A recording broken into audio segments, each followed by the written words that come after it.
3 ចំណុចដែលខ្ញុំកត់សម្គាល់ឃើញនៅក្នុងប្រទេសអូស្ត្រាលីដែលធ្វើឲ្យម៉ែក្មេកហើយកូនប្រសាអត់ដែលឆ្លោះគ្នា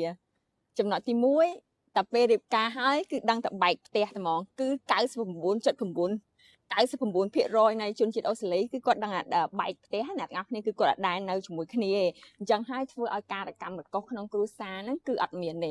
ចំណុចទី2គឺពេលដែលអ្នកទាំងអស់គ្នារៀបការហើយគឺអ្នកទាំងអស់គ្នាលែងនៅក្រោមបន្ទុកគ្រួសាររបស់ឪពុកម្ដាយអ្នកទាំងអស់គ្នាហើយបានន័យថាម៉េចបានន័យថាពេលដែលអ្នកទាំងអស់គ្នាបែកគ្រួសារគឺធម្មតាប្តីប្រពន្ធគឺជាគ្រួសារថ្មីបានន័យថាគាត់តែងតែពិភាក្សាជាមួយប្តីប្រពន្ធគ្នាទៅវិញទៅមកហើយគាត់មិនពិភាក្សាជាមួយម៉ែឪរបស់គាត់ទេអញ្ចឹងហើយការរកម្មរកុស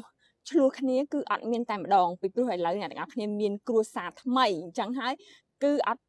អត់មានការពិភាក្សាណាមួយដែលធ្វើឲ្យម្ដាយក្មេកឬឪពុកក្មេកលូកលាន់នៅរឿងរបស់អ្នកទាំងអស់គ្នាហើយចំណុចទី3គឺម៉ែឪក្មេកនៅនេះគឺគាត់ប្រយ័ត្នមែនតើអ្នកទាំងអស់គ្នាគឺគាត់អត់ដែលហ៊ានលូកមាត់នឹងរឿងគ្រួសាររបស់យើងទេហេតុអីដោយសារតែហ៊ានលូកមាត់ពេលខ្លះគាត់ខ្លាចអត់ឃើញចៅរបស់គាត់អញ្ចឹងហើយអ្នកទាំងអស់គ្នានេះមិនមែនជាខ្ញុំនិយាយលេងទេគឺមានពិតមែនបានន័យថាស្រីនៅទីនេះគឺគាត់មានភាពឯករាជ្យមែនតើបើសិនជាម៉ែឪក្មេកនឹងលូកលាន់រឿងគាត់គ្រួសាររបស់គាត់គឺគាត់ឈប់ឲ្យកូនគាត់ទៅលេងផ្ទះម៉ែឪក្មេកតែម្ដងអញ្ចឹងម៉ែឪក្មេកនៅនេះគឺគាត់ប្រយ័ត្នមែនតើគឺគាត់អត់ហ៊ានលូកមាត់ទេពីព្រោះគាត់ចង់ឃើញចៅរបស់គាត់ណាអ្នកនរគ្នាអញ្ចឹងហើយចំណុច3ហ្នឹងធ្វើឲ្យ